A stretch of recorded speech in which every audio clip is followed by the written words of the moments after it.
I'm Sue Walker, and I'm going to show you how to make bread without a machine. This recipe will make 3 small loaves or 2 large loaves. The ingredients we'll be using are active dry yeast, flour, shortening, sugar, salt, milk, and water. The first step is to dissolve the dry yeast in warm, tepid water and a little sugar. Tepid water is water that is warmer than lukewarm, but not real hot to the touch. When you see the yeast mixture start to foam, then you'll know that the yeast is working and you can continue with your recipe. The next step is to put 2 1/4 cups of water and 3/4 cup of milk into a saucepan, put it on the stove and heat it to scalding. Scalding means that when the milk foams around the edge of the pan, it's scalded, but you don't want to boil it.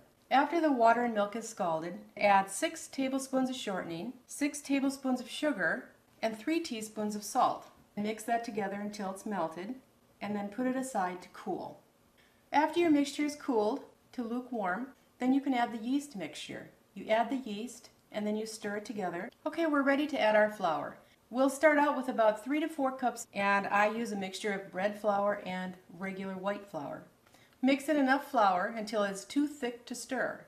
When your dough is too thick to stir, you'll want to turn it out onto your surface. I recommend using the roll pot.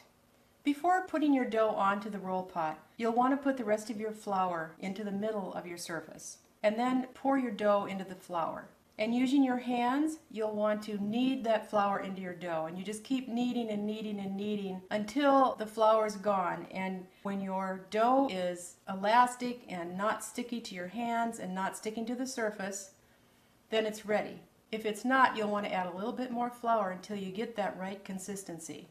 Before you form the loaves, you'll take the dough that you just kneaded and put it into a large greased bowl. Cover it with a clean cloth and put it into a warm place and let it rise till double. Sometimes it'll take up to 90 minutes. After it's risen to double, you take your fist and you punch it down. Now you're ready to form your loaves.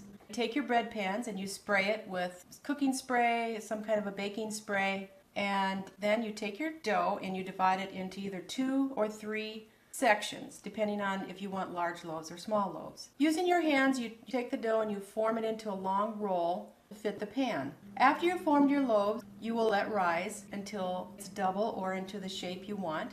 After it's risen, you take a toothpick and very gently poke a few holes down the middle of the bread. Make sure that the holes are only 1/4 inch deep, because you don't want to punch the bread down again. This will help vent the bread so that you won't get air bubbles. Make sure the pans are in the middle rack, and you'll want to bake them for approximately 30 minutes or until golden brown on top. Take your bread out of the oven and let it set for about 1 minute. And once you have the bread out, you'll want to brush the top with a little butter. Let the bread completely cool before you cut it. And that is how you make bread without a machine.